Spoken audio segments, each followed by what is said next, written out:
ಕೊನೆಗೆ ಆಶೀರ್ವಾದ ಆಶೀರ್ವಾದ ಮಾಡುವ ಕರದಲ್ಲಿ ಬಾಯಿ ಎಂದಿರು ಅವನ ಮುಖದ ಮೇಲೆ ನಿಂತು ಹೋಯ್ತು. ಸಿಟ್ಟಾದ ನೋಡು. ಮೊದಲು ಭಟ್ರೆ ಬ್ರಾಹ್ಮಣೋತ್ತಮರ ಅಂತೆಲ್ಲ ಹೇಳ್ತ, ಕೊನೆಗೆ ಪಠ ಅಂದ.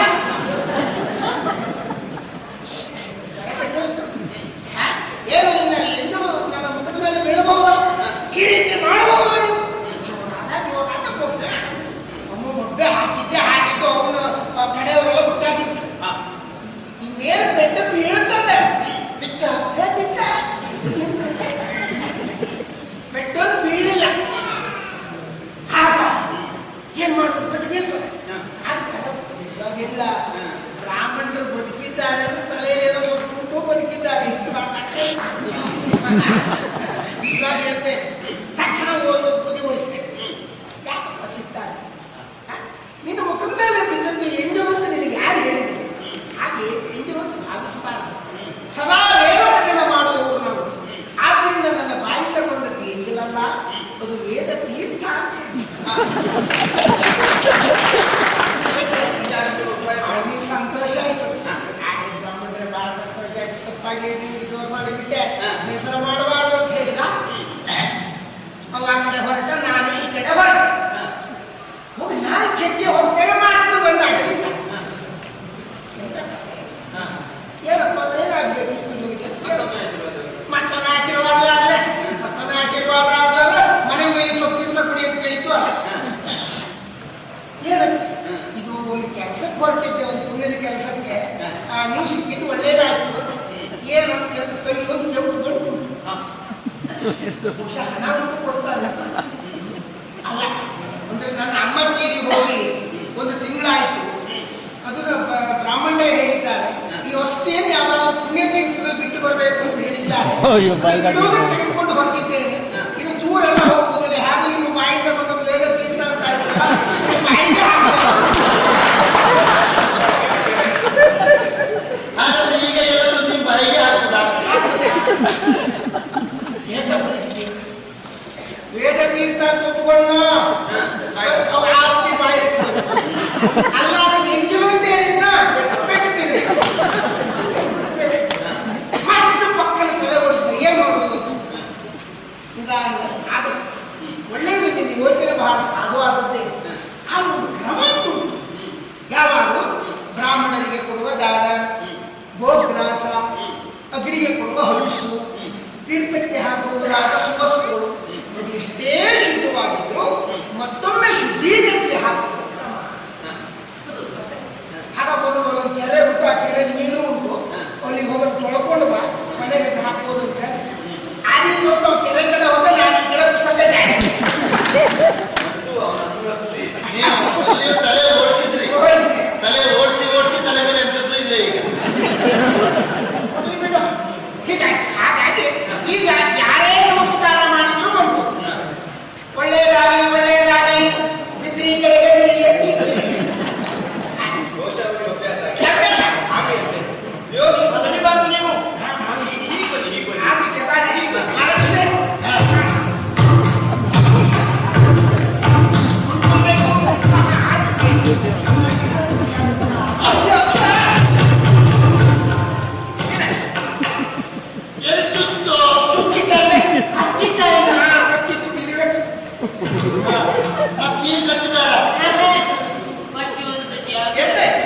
ಹುಡುಗರು ಏನೇ ಕೊಟ್ಟರು ಪಡೆಯುವುದು ಯೋಚನೆ ಮಾಡಿ ಪಡಿಬೇಕು ಅಂತ ಹೇಳೋದು ಇದಕ್ಕೆ. ಏನ ಸ್ವಾಮಿ, ನಾನು ಕೂತ್ಕೊಳ್ಳಿ ಅಂತ ಹೇಳಿದ್ರೆ ಬಿಳಿಗಲ್ಲು ಅಂತ ಹೇಳಿ ಹೋಗಿ ಕೂತೆ. ಒಂದು ನೋಡುವ ಹಿಮನಗಟ್ಟೆ. ಹೌದು, ಇಲ್ಲಿಂದ ಹೇಳಿದಲ್ಲಿ ತಣ್ಣಗಾಯ್ತು, ತಣ್ಣಗಾಯ್ತು, ಬೇಗ ಅನುಕೂಲ ಆಯ್ತು. ಹಿಮಾಚಲದ ಪ್ರದೇಶ ಅಲ್ವಾ ಅಲ್ಲ, ಅಂದ್ರೆ ಇಲ್ಲಿ ನಮಗೆ ಯಾವಾಗಲೂ ತುಂಬ ಆಗುದಿಲ್ಲ. ಬ್ರಾಹ್ಮಣರಿಗೆ ಬಿಸಿ ಎಷ್ಟಾದ್ರೂ ಸಹಿಸಿಕೊಳ್ತೇವೆ. ಅಂದ್ರೆ ಹೋಮ ಯಾಗ ಯಜ್ಞವನ್ನು ಕುಳಿತುಕೊಳ್ಳೋರಲ್ವೇನೆ, ಹಾಗಾಗಿ ಅದರ ಅಭ್ಯಾಸ ತುಂಬ ಯಾವಾಗ ಈ ಬ್ರಾಹ್ಮಣರ ವಿಷಯ ಆದ್ರೂ ಆಗ್ಬೋದು, ಅದು ಬ್ರಾಹ್ಮಣ್ಯ ವಿಷಯ ಆಗ್ತದೆ. ಬಿಸಿ ಬಳಿ ಕುತ್ಕೊಳ್ತೇನೆ ಉಪಾಯ ಉಂಟಲ್ಲ, ಸಾರೆಯಲ್ಲಿ ಕುಳಿತುಕೊಳ್ಳೋದು ಇದ್ರಿಗೂ ಆಗ್ತದ.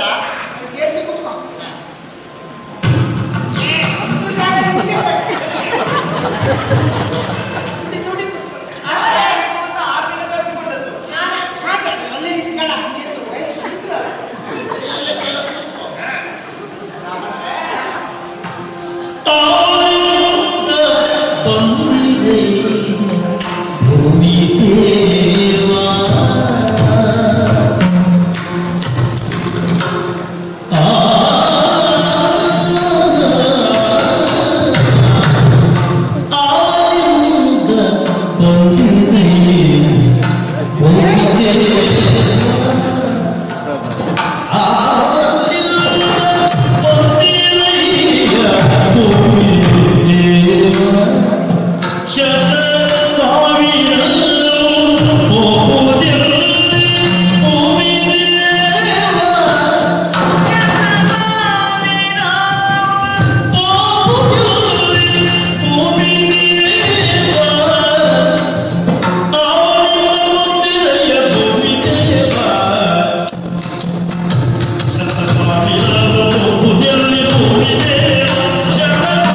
ಮುಂದಾಗಿ ಹೋಯ್ತು.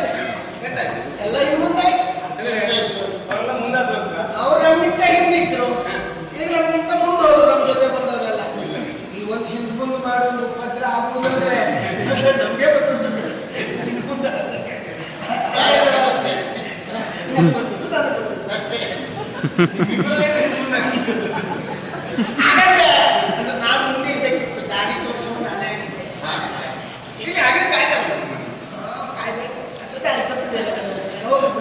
ಬ್ರಾಹ್ಮಣೋತ್ತಮರು ಒಳ್ಳೆಯದಾಗಿ ತಪ್ಪಾಡಿನ ಇಲ್ಲಪ್ಪ, ಅಂದ್ರೆ ಬ್ರಾಹ್ಮಣರು ಅಂದ್ರೆ ಉತ್ತಮರು. ಅದ್ರಲ್ಲೂ ಬ್ರಾಹ್ಮಣ ಉತ್ತಮೋತ್ತಮ. ಹೌದು. ನೀವು ಹೊರಟದ್ದು ಅಂತ ಹೇಳಿದ್ರೆ ಹಾ. ಆಶ್ಚರ್ಯ ನನಗೆ. ಯಾಕೆ? ನಿಮ್ಮನ್ನು ನೋಡಿ ನಾನೀಗ ಯೋಚಿಸುವುದು, ಹಾ. ನೀವು ಬರ್ತಾ ಇರುವುದಾ ಹೋಗ್ತಾ ಇರುವುದಾ ಅದು ನೋಡೋರಿಗೆ ಸ್ವಲ್ಪ ಗೊಂದಲ ಆಗುತ್ತೆ ಅಲ್ವಾ? ಯಾಕೆಂದ್ರೆ ನಾವು ಹೋಗುವಾಗಲೂ ಜೋಳಿಗೆ ಇರ್ತದೆ, ಬರುವಾಗಲೂ ಜೋಳಿಗೆ ಇರ್ತದೆ. ಗಾತ್ರ ಸ್ವಲ್ಪ ವ್ಯತ್ಯಾಸ ಇರ್ಬೋದು. ಎಲ್ಲ ಸಾಮಾನ್ಯ ಹಾಗೆ ಇರ್ತದೆ. ಯಾಕೆ ಹೇಳು? ಹೋಗುವಾಗ ಜೋಳಿಗೆ ಒಳಗೆ ಜೋಳಿಗೆ, ಜೋಳಿಗೆ ಒಳಗೆ ಜೋಳಿಗೆ, ಜೋಳಿಗೆ ಒಳಗೆ ಜೋಳಿಗೆ. ಯಾಕೆ ಹೇಳುದು? ಕೊಡುವಾಗೆಲ್ಲ ಹೆಚ್ಚು ಕೊಟ್ರಪ್ಪ, ಮತ್ತೆ ಕೊಡು ಒಯ್ಯುವುದು ಚೀಲ ಪುಡಿ ಅಂತ ಕೇಳುವುದಕ್ಕಾಗ್ತದೆ. ಆಗ ಜೋಳಿಗೆ ಒಳಗೆ ಜೋಳಿಗೆ, ಮನೆ ಬರುವಾಗ ಜೋಳಿಗೆ ಒಳಗೆ ತುಂಬ ಹೋಳಿಗೆ. ಪಕ್ಷ ಏನು ಕೊಡಲಿಲ್ಲ. ಅದ್ರೊಳಗೆ ಬಂದ್ರೆ ಪಕ್ಕ ಮನೆಯವರಿಗೆ ಏನು ಗೊತ್ತಾಗುದಿಲ್ಲ. ಕಡಿಮೆ ಕೊಟ್ಟಿದ್ದಾರೆ ಅಂತ ಗೊತ್ತಾಗ್ತದೆ. ಹಾಗೆ ಹಾಗಾಗಿ ಎಲ್ಲಿಗೋ ಕಾರ್ಯಕ್ರಮವನ್ನು ಮುಗಿಸಿ ಹೊರಟವರು ನೀವು ಹಾ. ಅಥವಾ ಕಾರ್ಯಕ್ರಮಕ್ಕಾಗಿ ಹೋಗ್ತಾ ಇರುವವರು ಎನ್ನುವುದು ಗೊತ್ತಾಗಲಿಲ್ಲ. ಸರಿ. ಅದರ ಜೊತೆಗೆ ಹಾ. ಬಹುಶಃ ಇವೆಲ್ಲರೂ ಬ್ರಾಹ್ಮಣರೇ ಇರ್ಬೇಕಲ್ಲ. ಹೌದು, ಹಾ. ಬ್ರಾಹ್ಮಣರೇ. ವಿಧ ವಿಧದ ಕೂಸುರರು. ಹೌದು, ಈ ವಿಧದ ಕೂಸುರರು ದೀಕ್ಷಿತರಿದ್ದಾರೆ, ಅಗ್ನಿಹೋತ್ರಿಗಳಿದ್ದಾರೆ, ವೈತಾಳರಿದ್ದಾರೆ, ಹುಡುಗರಿದ್ದಾರೆ, ಪುರಾಣಿದ್ದಾರೆ, ಭಟ್ರಿದ್ದಾರೆ, ಹೆಡ್ಡೆಯವರಿದ್ದಾರೆ. ಅಕ್ಷರಗಳಿದ್ದಾರೆ. ಹೌದು. ಎಲ್ಲ ಇದೆ. ಅದರ ಜೊತೆಗೆ ಉದ್ದಿನಾಮದವರಿದ್ದಾರೆ, ನಾಮದವರಿದ್ದಾರೆ, ನಾಮ ಇಲ್ಲದವರು ಇದ್ದಾರೆ. ಮುದ್ರೆಯವರಿದ್ದಾರೆ. ಹೌದು, ಎಲ್ಲ ಇದ್ದಾರೆ. ಅದೇ ಈ ವಿಧದ ಕೂಸುರರು, ವಿಧ ವಿಧದ ಕೂಸುರರು ಹೌದೇ. ಎಲ್ಲ ಸೇರಿ ಹೋಗ್ತಾ ಇದ್ದೀರಿ. ಹಾ. ನಾನು ಈ ಕೀರ್ತನೆಯನ್ನು ತಿಳಿಬಾರದು. ಇಲ್ಲ, ಹೇಳು, ಒಳ್ಳೆಯದು. ಕುತೂಹಲ ಕೇಳು. ಹೇಳು. ನಾವು ಕೇಳ್ತೇವೆ ಈ ಬ್ರಾಹ್ಮಣರು ಅರ್ಥಕ್ಕಿಲ್ಲ ಅಂತ. ಹೌದಾ? ಅದು ಮಾತಿದ್ದದ್ದು ಹೌದು, ಮಾತಿದ್ದದ್ದು ಹೌದು. ಅದು ಒಟ್ಟಾಗುವಾಗ ಅಂತ ಸಂದರ್ಭ ಬರಬೇಕಾಗ್ತದೆ. ಹಾಗೆ ಸಂದರ್ಭ ಬಂದಿಲ್ಲ. ಹಾ. ಎಂತ ಸಂದರ್ಭದಲ್ಲಿ ಉಂಟಾಗುವುದು? ಅಲ್ಲದೆ ಆಗಲ ಪಕ್ಕದಲ್ಲೇ ಒಟ್ಟಾಗೋದು. ಎಂತ ಸಂದರ್ಭದಲ್ಲಿ ಒಟ್ಟಾಗ್ತಾರೆ? ಹಾ, ಅಥವಾ ವಿಶೇಷ, ನಮ್ಮ ಕೆಲವು ಕಡೆ ವಿಶೇಷ ಊಟ ಇರಬೇಕಾಗ್ತದೆ. ಊಟಕ್ಕೆ ಬ್ರಾಹ್ಮಣ ಅಲ್ಲಿದ್ರೆ ಅವರ ಅಸ್ತಿತ್ವಕ್ಕೆ ತೊಂದರೆ ಬರಬೇಕಾಗ್ತದೆ. ಹೀಗಿದ್ದೆಲ್ಲ ಒಟ್ಟಾಗುತ್ತಾರೆ, ಆಗೋದಿಲ್ಲ ಅಂತಿಲ್ಲ. ಹೌದಾ? ಹಾಗಾಗಿ ಕಾರ್ಯಕ್ರಮವನ್ನು ಮುಗಿಸಿ ಹೊರಟಂತ ಬರ್ತಾ ಇದ್ದೀರಿ ಅನ್ನೋದು ಕುತೂಹಲವಾಯಿತು. ಹೌದು. ಜೊತೆಗೆ ಎಲ್ಲರೂ ಸೇರ್ಕೊಂಡು ಹೋಗಿದ್ದೀರಿ. ಹಾ. ಇನ್ನೂ ಕುತೂಹಲ ವಿಷಯ ಗೊತ್ತಾಗ ನೋಡಿ ನಿಮ್ ಜೊತೆಗೆ ನಿಮ್ಮ ಹಿರಿಮಗ ಬಾಯ್ ತಗೊಂಡು ಹೋಗಲ್ಲ ನೀನು. ಹಿರಿಮಗ ನಾ ಮಾತಾಡ್ತೀಯ ನೀನು. ಹಿರಿಮಗ ಯಾರು ಇವಳು? ಅಲ್ಲ, ನಾನು ಆಗಾಗ ಹಿರಿಮಗ ಥೋ, ಅವಳು ಮಗಳಲ್ಲೇ. ಮೊಮ್ಮಗ ಕರ್ಕೊಂಡಿದ್ದೀನಿ. ಮನೆ ಇದೆ. ಇವಳು ಮಗಳಲ್ಲ, ನನ್ನ ಹೆಂಡತಿ. ನನ್ನ ಹೆಂಡತಿಯೇ. ಹೆಂಡತಿಯ ಹಾ. ಮಗಳು ಯಾವುದು? ಯಾರಿಗೆ? ಇವರಿಗಲ್ಲ, ನಮ್ಮ ಅಪ್ಪನಿಗೆ. ಹೆಂಡತಿ ಹೆಂಡತಿಯವರು, ಸೊಸೆ ಹೋಗು. ಹೊಸೆಯವರು, ಇವರ ಅಪ್ಪನ ಸೊಸೆ.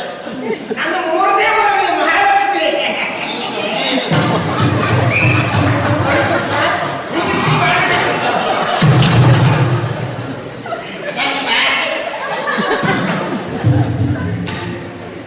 ಮನೇಲಿ ಮಾಡ್ತಾರೆ.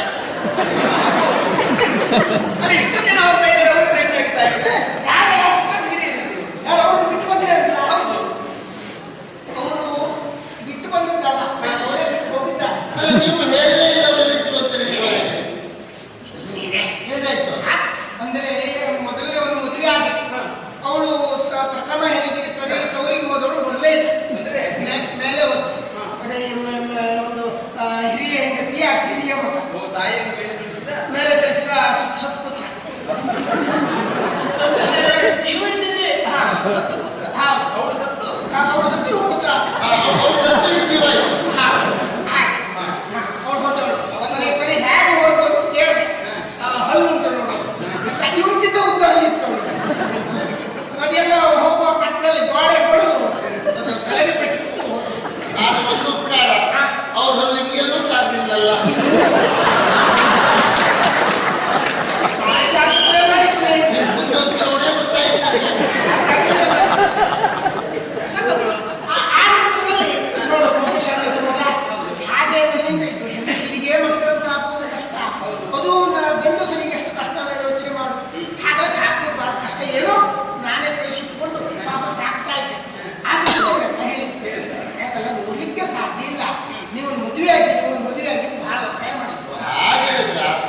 ಕೈ ಸುಟ್ಕೊಂಡ್ರೆ ಅದು ಕೇಳಿದ್ರೆ ನೋಡಿದೆ. ಕೊನೆಗೆ ಆದ್ರೂ ಆಗುದಿಲ್ಲ ಅಂದ್ರೆ ನಾನು ಬೇಡ ಬೇಡ ಅಂತ ಕೊನೆಗೆ ಮತ್ತೊಂದು ಮಾತು ಹೇಳಿದ್ದೆ. ಬಟ್ಟೆ ನಿಮ್ದಾಗಿದ್ರು ನಮ್ಮ ಲೆಕ್ಕಕ್ಕಾದ್ರೂ ಮದುವೆ ಆಗಿದೆ. ಅಂದ್ರೆ ಕಾರ್ಯಕ್ರಮಕ್ಕೆ ಹೋಗುವಾಗ ಈ ಪುರೋಹಿತರೆಲ್ಲ ಹೋಗುವಾಗ ಮದುವೆ ಆಗಿರ್ಬೇಕಂತ ಇರ್ಬೇಕಾಗ್ತದೆ. ಹಾಗಾಗಿ ನೀವು ಮತ್ತೊಂದು ಮದುವೆ ಆಗ್ಲಿ, ಎರಡನೇ ಮದುವೆ ಆಗ್ಲಿ. ಈಗ ನನ್ನನ್ನು ಯಾರಿಗೆ ಮದುವೆ ಆದ್ರೆ ನೀವು ಎರಡನೇ ಕತೆ ಮುಗಿಬೇಕಲ್ಲ. ನೀವು ಮೂರನೇದು ಹೌದಾ? ಈಗ ಇಬ್ಬರು ಸ್ವಲ್ಪ ಕತೆ ಹೇಳಿದ್ದೀರಿ, ಮುಂದಿನ ಕತೆ ನಿಮ್ಮದೇ.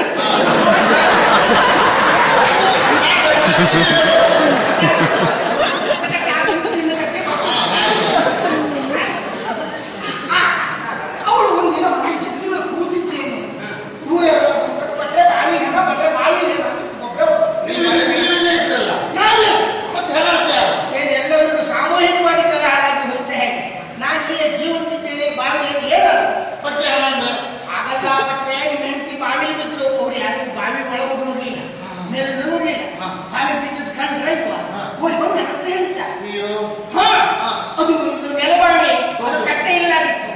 ಹೋಗಿ ನೋಡ್ತೇನೆ ನನ್ನ ಎಣ್ಣೆ ಹೆಂಡತಿ ಬಾವಿ ಒಳಗೆ ಬಿದ್ದಿದ್ದ. ಕಾಲ್ದ ಮಾಡ್ತಾ ಇದ್ದಾರೆ, ಸಾಯಿಲ್ಲ. ಇವತ್ತು ಬನ್ನಿ, ನೀವು ಬನ್ನಿ ನೀವು ಬನ್ನಿ ಒಟ್ಟಿಗೆ ಹೋಗುವ. ಅಲ್ಲೇ ನೀರಾಟ ಆಡುವ, ನೀವು ಬನ್ನಿ. ಯಾರಾದ್ರೂ ಕಾಪಾಡಿ ಹೋಗಿದ್ದ ಹಿಂಡಿ ತಿಂದ ಮೇಲೆ ಬಿಡ್ಲಿಕ್ಕೆ ಕುಂತೇನೆ. ಅದ್ರ ಕಾಲ ಹೆಂಡತಿಯನ್ನು ಬಿಡ್ಲಿಕ್ಕೆ ಕುಂತ ಹಾಗೆ ಹೀಗೆ ಪ್ರಾಣಾತ್ಮಕ ಸ್ಥಿತಿಯಿಂದ ಬಿಡ್ಲಿಕ್ಕಾಗಿದ್ದ. ಎರಡನೇ ಹೆಂಡತಿ ಕಷ್ಟಪಟ್ಟು ಮದುವೆ ಆಗಿದ್ದೇನೆ. ಬಿಡುವುದಲ್ಲ ಹಿಂದೆ ಮುಂದೆ ನೋಡ್ರೆ ಹಾರಿ ಬಿಟ್ಟು ಅದು ಹಾರು ಒಂದು ಸ್ವಲ್ಪ ಹೆಚ್ಚು ಕಡಿಮೆ ಅಂದ್ರೆ ನಾನು ಹೋಗಿ ನೇರ ತಲೆ ಮೇಲೆ ಕಾಲಿದ್ದೆ. ಸ್ವಲ್ಪ ಹೊತ್ತಿಗೆ ನೀರು ಕೂಡ ಸಾಯ್ತಿದ್ದೆ. ನಾವು ನಾ ಕಾಲು ಎತ್ತಿದ್ದಿಲ್ಲ, ಕುತ್ತಿಗೆ ಮುರಿದ ಸುತ್ತೋಗಿ ಕೈಯಾರೆ ಕುಂತಿದ್ದೇನೆ. ಅಲ್ಲ ಕಾಲೇ ಬಂದ್ರೆ ಕಾಲ್ದಾಗಿ ಸತ್ತೋಗ್ತದೆ.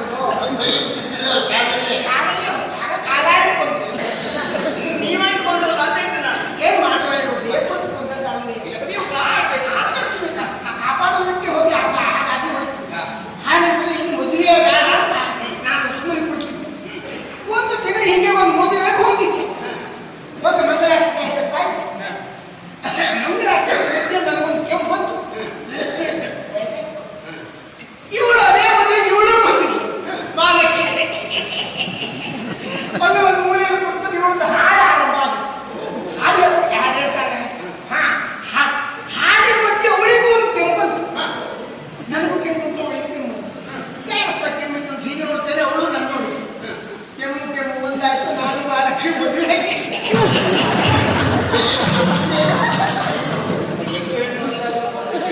ಕೆಮ್ಮು ಸಾಕು. ಹಾಗಾಗಿ ಅವಳ ಮದುವೆಯಾಗಿ ಈ ಮೂರನೇ ಈಗ ಕೊನೆಗೆ ಒಂದು ಮದುವೆ ಆದ ನಂತರ ಜಾತಕ ತೋರಿಸಿದೆ. ಜಾತಕದಲ್ಲೂ ತೊಂದರೆ ಇತ್ತು. ನನಗೆ 2 ಜೀವ ಉಳಿತಿತ್ತು.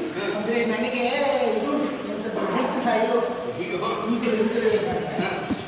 ಇವಳು ಜಾಸ್ತಿ ಮಾಡ್ತೇನೆ, ಅವಳಿಗೆ ಗಂಡ ಸಾಯೋದು. ಹಾಗಾಗಿ ಈಗ ನನಗೆ ಅವಳಿಗೆ ಸಮಸ್ಯೆ. ಈಗ ಜಾತಕ ಹೊರಲಾಗ್ತವೆ. ದಿವಸ ನಾವು ರಾತ್ರಿ ಒಟ್ಟಿಗೆ ಬರ್ಬೋದು. ಬೆಳಿಗ್ಗೆ ನಾನು ಬೇಗ ಇದ್ರೆ ಇವ್ರು ಮುಟ್ಟಿ ನೋಡೋದು, ಸತೋದ್ರ ಇದ್ರೆ ಅವ್ರು ಬೇಗ ಇದ್ರೆ ನನ್ನ ಮುಟ್ಟಿ ನೋಡು, ನಾವು ಹೋಗ್ತಾ ಇದ್ದಂತೆ. ನಾನ್ ಬೇಗ ಇದ್ರೆ ಇಬ್ಬರನ್ನು ಮುಟ್ಟಿ ನೋಡು. ಇಬ್ರು ಯಾವಾಗ ಮುಟ್ಟೆ ಬಿಡೋದು ಅಂತ. ಅದಲ್ಲ ಅಪ್ಪಯ್ಯ, ನನಗೆ ಒಂದೇ ಒಂದು ಬೇಸರ ಅಪ್ಪಯ್ಯ. ಇಲ್ಲಿವರೆಗೆ ಹೇಳ್ಬೇಕು ಅಂತ ಅನ್ಕೊಂಡಿದ್ದೆ. ಆದ್ರೆ ಹೇಳಲಿಕ್ಕೆ ಹೌದು, ಅವಕಾಶವೇ ಸಿಗ್ಲಿಲ್ಲ.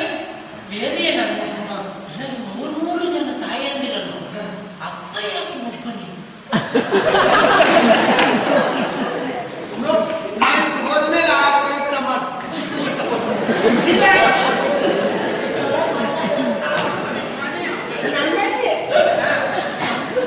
ಅವಳ ತಲೆ ಪೆಟ್ಟು ಸತ್ತೋದು, ಇವ ಹುಟ್ಟಿದ ತಲೆ ಇಲ್ಲಿ ಅವ್ರು ಮುಟ್ಟಿ ಬಿಡಿ, ನಿಮ್ಗೇನ್ ತಲೆ ಬಿಸಿ?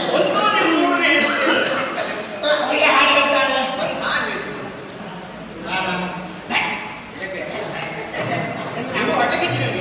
ನೋಡಿ ನೀವು ಅವ್ರು ಹಾಡು ಕೇಳಿ ಮುರ್ನಾದವರು ಅದೊಬ್ರು ಕೇಳಬಾರ್ದು. ಈಗ ಎಲ್ಲೂ ಹಾಡು ಬೇಡ ಅಂತ ಹೇಳೋದು. ಹಾಡಿದ್ರೆ ಹಾಗೆ ನರ್ತಕಿ ನೋಡಿ ಮದುವೆ ಆಗ್ತದೆ.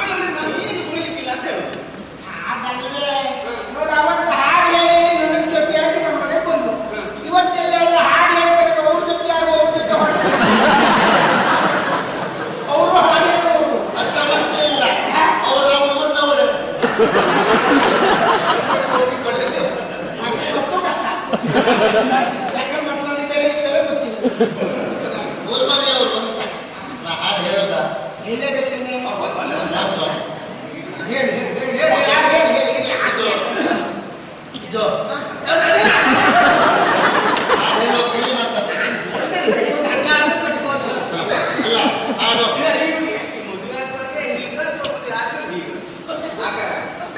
ಮದುವೆ ಆಗೋ ಬೆಳಿಗ್ಗೆ ಬೆಳಿಗ್ಗೆ ಇದ್ರೆ ಮದುವೆ ಆದ ಮೇಲೆ ನಮ್ಮ ಮನೇಲಿ 3 ಹೊತ್ತು ಸರಿ ಊಟ ಸಿಕ್ತು ನೋಡು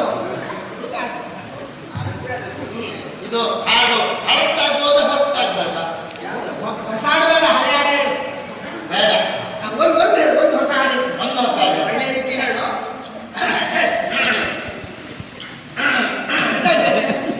ಸ್ವರ ಸರಿ ಮಾಡ್ಬೋದು ಕೆಮ್ಮು ಮತ್ತೆ ಯಾರಾದ್ರು ಬರ್ತಾರಾ? ಹಾಗೆ ಏನಾಗುದಿಲ್ಲ. ಸರಿ ಮಾಡ್ಕೊಳ್ಳಿ ಅವತ್ತು ಮದುವೆ ಮಾಡಿ ಬಂದಿದ್ದೇನೆ. ಹೌದು ಇನ್ನು ಕೆಮ್ಮುದಿಲ್ಲ ಬೇರೆ ಬಂದ ಕಷ್ಟ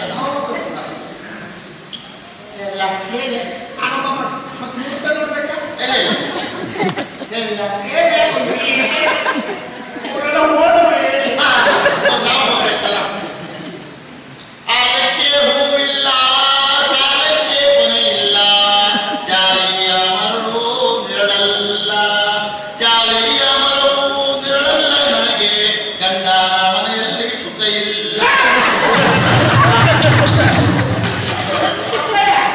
ಸರಿ ಹೇಳಿದ್ದಾರೆ. ಏನು ಸರಿ ಸರಿ ಶಾಲಿ ಹೇಳಿದ್ದಾರೆ ಅಲ್ಲ ನಾವು ತಪ್ಪಲ್ಲ ಇಲ್ಲಿ ಬನ್ನಿ. ನಾವು ಇಲ್ಲಿ ಬನ್ನಿ. ಅವರೊಬ್ಬ ಹಾಗಾದ್ರೆ ಹಾಗಾಗಿ ಸರಿ ಎಲ್ಲ ಹೇಳೋದಿಲ್ಲ ಶಾಲಿ ಅಪ್ಪ, ನಾನು ಮಾತಾಡಿ ತಪ್ಸಿ ಹಾಕಿದ್ದೀನಿ. ನಾನು ಏನೋ ಮಾತಾಡಿ ಹೊರಟೆ. ನನಗೆ ನೆನಪು ಹೋಗ್ತದೆ. ಹೌದಲ್ಲ? ಅಪ್ಪ, ಬೇರೆ ಇದು ಅಮ್ಮ ಏನಾದ್ರು ಗಂಡನ ಮನೆಯಲ್ಲಿ ಸುಖವಿಲ್ಲ ಸುಖ ಇರುವುದಾದ್ರೂ ಹೇಗೆ? ಯಾಕೆ ನೀವು ತಿರುಗಾಟಕ್ಕೆ ಹೋದ್ರೆ 15 ದಿವಸ 20 ದಿವಸ ಮುಗಿಸಿಯೇ ಮನೆಗೆ ಬರುವುದಂತ. ಮತ್ತೆ ಅಮ್ಮನಿಗೆ ಸುಖ ಇರುವುದಾದ್ರೂ ಹೇಗೆ? ಬೇಡ ಬೇಡ ನಾನು ಇಲ್ಲಿದ್ರೆ ಸುಖವಾಗಿರ್ತಾರೆ ಬೇಡ ಬೇಡ ನಾನು ಬೇರೆ ಹಾಗಲ್ಲವೇ ಹಾಡಿದ್ದು ಹಾಗಲ್ಲ ಮತ್ತೆ ಹೇಗೆ ಆಲಕ್ಕೆ ಹೂವಿಲ್ಲ ಸಾಲಕ್ಕೆ ಕೊನೆ ಇಲ್ಲ ಜಾಲಿಯ ಮರವು ನೆರಳಲ್ಲ ಜಾಲಿಯ ಮರವು ನೆರಳಲ್ಲ ತಂದೆವ್ವ ಹೆಣ್ಣಿಗೆ ತಾಯಿಯ ಮನೆಯೂ ಸ್ಥಿರವಲ್ಲ ಸುರಿ ಸುರಿ ಸುವಾಲಿ ಆಗಿದ್ದ ಮತ್ತೆ ನೀವು ಹೇಳಿಕೊಡ್ಲೇ ಇಲ್ಲ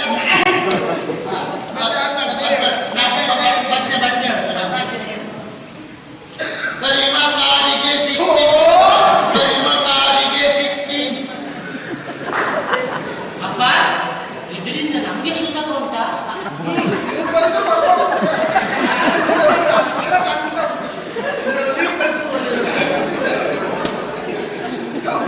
ಕರಿಮ ಕಾಲಿಗೆ ಸಿಕ್ಕಿ ಆದಿಗುಲ್ಲ ಆದಿಗುಲ್ಲ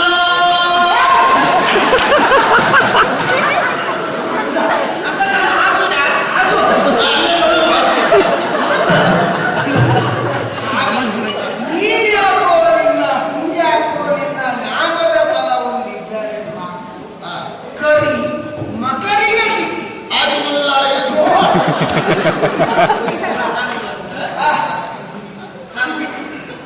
ಆದಿಮೂಲ ಕರಿ ಮಕರಿಗೆ ಸಿಕ್ಕಿ ಮೊರೆಯಿರುತ್ತಿರುವಾಗ ಆದಿಮೂಲ ಎಂಬ ನಾಮವೇ ಕಾಯ್ದು ಕರಿಮ ಕಾರಿಗೆ ಸಿಕ್ಕಿ ಅಲ್ಲ ಬೇಡ ನಾ ಬೇರೆ ಬೇರೆ ಹೇಳ್ತೇನೆ. ಎತ್ತುವೆ ನಾವು ಎತ್ತುವೆ ನಾವು ಹುಟ್ಟತ್ತೆ ಮೇಲೆ ಅಲ್ಲ ಹಾಡು ಹಾಡು ನಾನು ಹೇಳ್ದೆ ಕೈಯಲ್ಲಿ ಇದ್ದೇನೆ ಪಾಪ ಭಾಷೆ ಕಥೆ ಏನು ಬೇಡ ಅನುಕೂಲ ಬೇಕಾದ ಬೇಡ ಬೇಡ ಹೀಗೆ ಹೀಗೆ ಮೊದಲು ನೋಡಿ ಯಾವಾಗ ಅಭ್ಯಾಸ ಮಾಡುವಾಗ ಒಳ್ಳೆಯದಲ್ಲ ಏಕಾಸನದಲ್ಲಿ ಕುಳಿತು ಅಭ್ಯಾಸ ಮಾಡಬೇಕು ಅಂತ ಎಲ್ಲರೂ ಹೇಳ್ತಾರೆ ಯಾಕೆ ಯಾಕೆ ಇದೀಗ ಅಸಂಬದ್ಧಗಳ ಬಾಯಿ ಪಾಠ ಮಾಡಿ ಹೀಗೆ ಮಾಡುವುದು ಹೀಗೆ ಅದೆಲ್ಲ ಅಲ್ಲ ನೀನು ಹಾಗೆ ಹೇಳೋ ಕೆಲವರು ಹಾಡು ಹೇಳೋ ಹೋಗಿ ಏಕಾಸ ಅಮ್ಮ, ನೀವು ಹೇಳಿ, ನಾನು ಹೇಳ್ತೇನೆ. ನಾ ಹೇಳ್ತೇನೆ. ಎತ್ತುವೇನೋ ಎತ್ತುವೇನೋ ಮುಖಕ್ಕೆ ಮಂಗಳಾರತಿ ಎತ್ತುವೆ ಕೆಟ್ಟೋದೇ ಇದೆ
ಸಾವಾಸಗಳು ಮಾತುಕತೆ ಎಲ್ಲ ನಿಂತೋಗಿ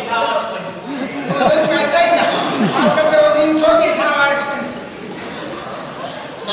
ಮಾತಾಡ್ತಾರೆ ನೋಡು ನನ್ನ ತೋಟ ಗದ್ದೆ ಎಲ್ಲ ಇರುಳಿಗೆ ಬಂದು ಹಾಕ್ತೀನಿ ಈಗ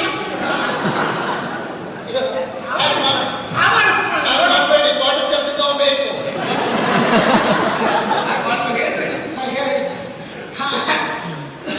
ನಾವಿದ್ರೆ ಆಗುದೇ ಬೇಡ ತೋಟದ ಕೆಲಸಕ್ಕೆ. ಕಪ್ಪು ಚಾಕಿ ಹೇಳಿದ್ರೆ ಇದು ಎಂತ ಕೇಳಿದ್ರೆ ನೀವು ಎಲ್ಲಿ ಬರ್ತೀವಿ ನಾವು ಹೊರಟಿದ್ದು ಮನೆಯಿಂದ ಅಗ್ರಹದಿಂದ ಹೊರಟಿದ್ದು ನಮ್ಮೂರಿನಲ್ಲಿ ಪರಿಸ್ಥಿತಿ ಏನುಂಟು ಈಗ ಯಾರಾದ್ರೂ ಬಂದ್ರೆ ಏನೂ ಇಲ್ಲ ಬಾಗಣ್ಣ ನಮ್ಮನೆ ಕಟ್ಟೆ ಅಂತೂ ಬಿಡು ಒಳಗೆ ನಾಯಿ ಹೊರಡ್ಬೇಕು ನಾಯಿ ಹೊರಡ್ಬೇಕು ಇಲ್ಲ ಅದು ಕತೆ ಬೇರೆ ಐತೆ ಅಂದ್ರೆ ನಮ್ಮನೆಯ ಊರು ಕೊನೆ ಎಲ್ಲುಂಟು ಕೊನೆ ಕರೆ ಬಂತು ಗೊತ್ತಾಯ್ತಾ ಅವು ಸ್ವಲ್ಪ ಹೊರಬಂತು ನಾವು ಹೌದು ಹೊರಡುವಾಗ ಬಾಗಿಲು ಹಾಕಿ ಅಂತ ಇವಳತ್ತೆ ಇವಳು ಗಡಿಬಿಡಿಯಲ್ಲಿ ಬಾಗಿಲು ಹಾಕುವಾಗ ಸರಿ ಲಕ್ಷ್ಮಣಿ ಹಾಕಲಿಲ್ಲ ಅದೇನಾಯ್ತು ನಮ್ಮನೆ ನಾಯಿ ನಮ್ಮನೆ ಬೆಕ್ಕಿನ ಹೊಡ್ಸ್ಕೊಂಡು ಬಂತು ಎರಡು ಒಳಗೆ ಹೋದದ್ದು ತಕ್ಷಣ ಬಾಗಿಲು ಹಾಕಿಬಿಟ್ಟು ನನಗೆ ಒಟ್ಟಾರೆ ಕೆಲಸಕ್ಕೆ ಹೋಯ್ತು ಬೆಕ್ಕಿನ ಕತೆ ಮುಗಿತು ಅಂತ ಮಾಡ್ದೆ ತಿರುಗಿ ನೋಡ್ತೇನೆ ಬೆಳಕಿನ ಕಿಂಡಿಯಿಂದ ಬೆಕ್ಕು ಹೊರಗೆ ಬರ್ತಾ ಉಂಟು ಈಗೇನಾಯ್ತು ನಾಯಿ ಬರ್ಲಿಕ್ಕೆ ಆಗ್ತದ್ಯಾ ನಾಯಿ ಮನೆ ಒಳಗೆ ಉಂಟು ಬೇಕು ಹೊರಗೆ ಬೆಕ್ಕು ಹೊರಗೆ ಹಾಸಿಗೆ ಮಚ್ಚಿದ್ದೇನೆ ಇಲ್ಲ ಅದಕ್ಕೆ ಬೇಕಲ್ಲ ಮೊದಲಿಗೆ ಬಿಟ್ಟಿದ್ದೆ. ನಾಯಿ ಹೊರಗೆ ಮಲಗಬೇಕು ನೋಡಿ ಪರಿಸ್ಥಿತಿ ಎಲ್ಲಿ ಬಂತು ನೀರು ಯಾರು ಇಲ್ಲ ಜಲ್ದಿ ಎಂಟಿ ಪಕ್ಕೆ ಆಗಿದ್ದಾಳೆ ನಿನ್ನೆ ಲಕ್ಷ್ಮಿ ಅದನ್ನೆಲ್ಲ ನೆನಪಿಟ್ಟು ನನ್ನ ಮುದ್ದಿನ ಬಳಕೆ ಸಿಟ್ಟಲ್ಲಿ ಜೋರು ಮಾಡಿ ಬಿಡ್ತೇನೆ ಒಂದು ನಾವೆಲ್ಲರೂ ಹೊರಟಿದ್ದೀವಿ. ಎಲ್ಲರೂ ನಮ್ಮ ಆವರ್ತನೆ ಸಕುಟುಂಬ ಸಪರಿವಾರ ಸಮೇತರಾಗಿ ಬಂದು ಆಶೀರ್ವದಿಸಬೇಕಾಗಿ ಕೋರುವ ಈ ಕಳಕಳಿಯ ವಿನಂತಿಗಳು ಎಂಬ ವಿಶ್ವಾಸ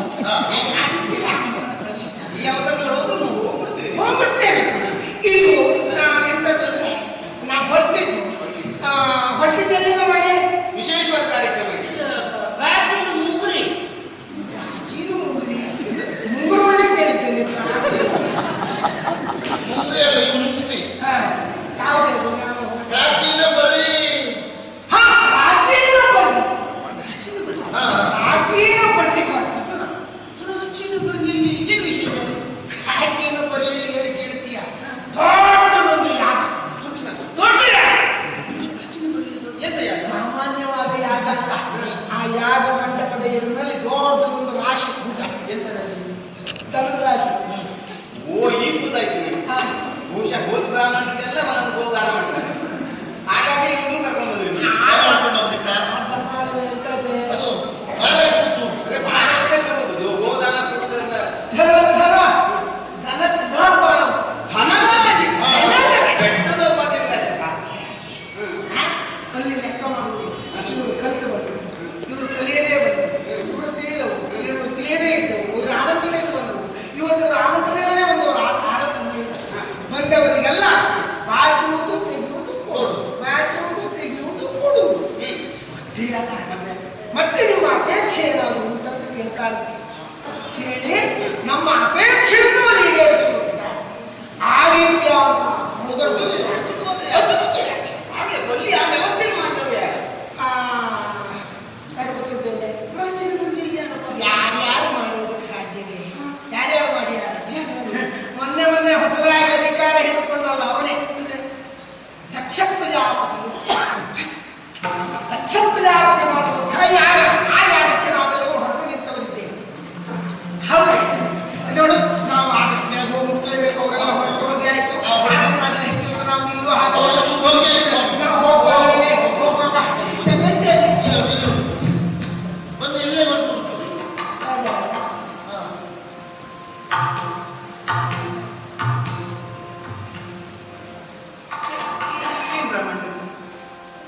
ಅರಿಯಲವರ ಮಗಳಲ್ಲವೇ ನೀವು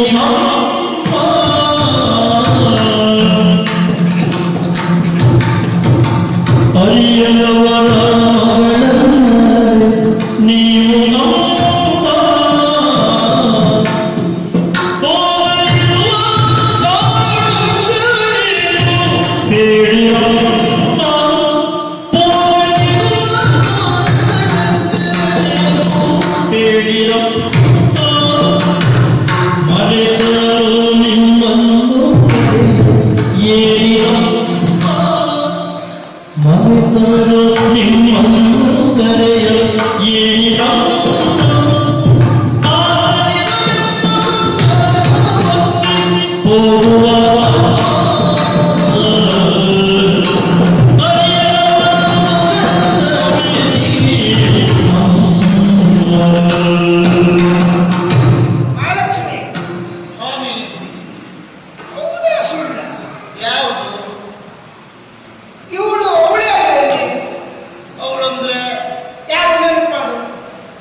ಇಲ್ಲ. ಹಾ ಗಜ ಚರ್ಮ ಸುತ್ತಕೊಂಡಿದ್ದ ಇಲ್ಲಿ ಈಶ್ವರ. ಹಾ ಅದಕ್ಕೆ ಕೆನೆ ಚರ್ಮ ನಿಲ್ಲಿಕ್ಕೆ ಕೇಳ್ತದೆಯಾ ಹಾ, ಹಾ. ಹೊರಟು ಹಾ. ಅದು ನಿಲ್ಲಿ ಅಂತ ಹಾವನ್ನೇ ಕಟ್ಕೊಂಡಿದ್ದ ಇಲ್ಲಿ. ಹಾ ಹಾ ಆ ಗರುಡ ಬಂದು ಇಳಿದುದನ್ನು ನೋಡಿದ್ದೇ ನೋಡಿದ್ದು ಈ ಹಾವಿನ ಹೆಜ್ಜೆ ಅರ್ಥ ಆಯ್ತು. ಆಮೇಲೆ? ಅದು ಸ್ವಲ್ಪ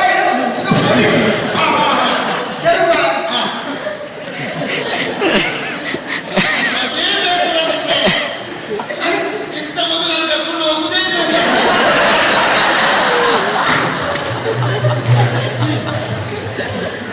ಆ ಗರುಡ ಬಂದು ಹಾವನ್ನು ನೋಡಿದ್ರೆ ಆಗ ನಿಮ್ಮನ್ನು ಕಟ್ಟಿಕೊಳ್ಳಿಲ್ವೇ ನನ್ನ ಮದುವೆ ಆಗಿಲ್ವಾ? ಏನಂತ ಕಾಲ ಕಟ್ಟರೆ ಪುಣ್ಯಕ್ಕೆ ನೀವೊಂದು ಆಗಿರ್ಲಿಲ್ಲ ದಿಗಂಬರನಾಗಿರಿ ದಿಗಂಬರನಾಗಿರಿ ಅಂಥ ನೋಡಿ ಇರಲಿ ಏನು ಅಪ್ಪನ ಮನೆಯಲ್ಲಿ ನಡೆಯುವುದಂತ ಇಂಥ ವಿಶೇಷವಾದಂತಹ ಯಾರಾದ್ರೂ ಅಪ್ಪನ ಮನೆಯಲ್ಲಿ ನಡೆಯಬೇಕಾಗಿದ್ರೆ ಹೆಣ್ಣು ಮಕ್ಕಳನ್ನು ಹೋಗ್ಬೇಕು. ಇವಳೆಲ್ಲ ತಿಂಗಳು ಮುಂಚೆ ಹೋಗ್ತಾರೆ ಎಲ್ಲ ಸಗಣಿಯಾಗಿ ಸಾಕು ಉಳ್ಳಲೇ ಇಲ್ಲ. ಹದಿನೈದು ದಿನ ಮುಂಚೆ ಹೋಗಿ ನಮ್ಮಂತಹ ಬ್ರಾಹ್ಮಣೋತ್ಸವಗಳ ನರ್ಮದಿಂದ ಸ್ವಾಗತ ಮಾಡಿಕೊಳ್ಳಬೇಕಾದವನ್ನೇ ಅರ್ಥ ಆಗಿಬಿಡೋ ಏನಂತ ಗೊತ್ತಾಯ್ತು.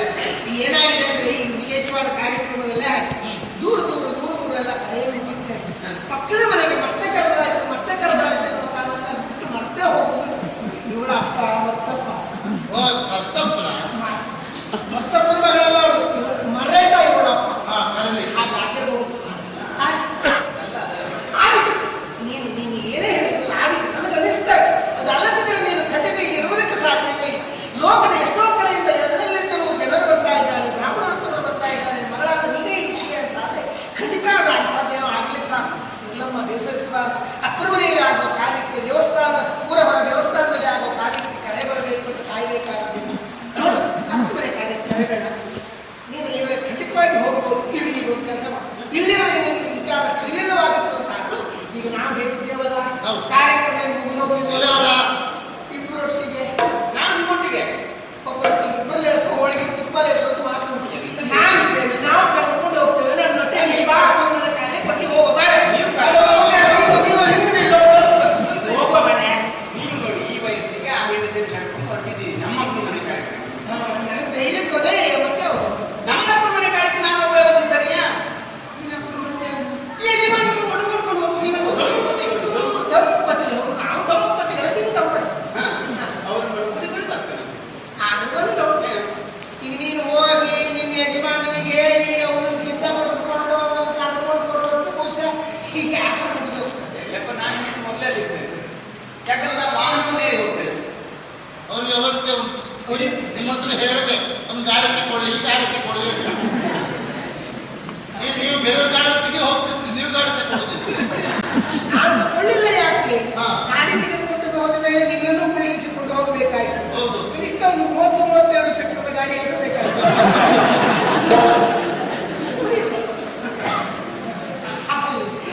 ನಾನು ನಿತ್ಯ ಹಾಗೆ ಪ್ರಾರ್ಥನೆ ಮಾಡ್ತಾ ಇದ್ದೇನೆ. ಪರಮೇಶ್ವರ ಪ್ರೀತಿ ಅಂತ ಬಿಡುವಾಗ ಪ್ರಭು ಪರಮೇಶ್ವರ ನೀನು ಓಡಾಡೋದಕ್ಕೊಂದು ನಂದಿ ವಾಹನ ಉಂಟು. ನನ್ನ ಹೆಂಡತಿಯನ್ನು ಕರೆದುಕೊಂಡು ಹೋಗುವುದಕ್ಕೊಂದು ಹುಂಡಿ ವಾಹನವಾದ ಕೊಡ್ಬೋದು. ಬಿದ್ದಿರೋ ಹೊಂದಿ ಬೆಳ್ಳಿ ಉಳಿಬಿ ಸರಿಯಾಗಿ ಒಂದು ಕೆಲಸ ಮಾಡು. ಆದಷ್ಟು ಬೇಗ ಹೇಳಿ ಕರೆದುಕೊಂಡು ಬಾ. ನಾವು ಅಲ್ಲಿ ಮುಂದಾಗಿ ಹೋಗಿದ್ದೇವೆ. ನಮ್ಮ ಸ್ವಲ್ಪ ಲಕ್ಷ್ಯ ಇದೆ. ಇದು ನನಗೆ ಒಂದು ಬಟ್ಟೆ ಸೀರೆ ಬೇಕು.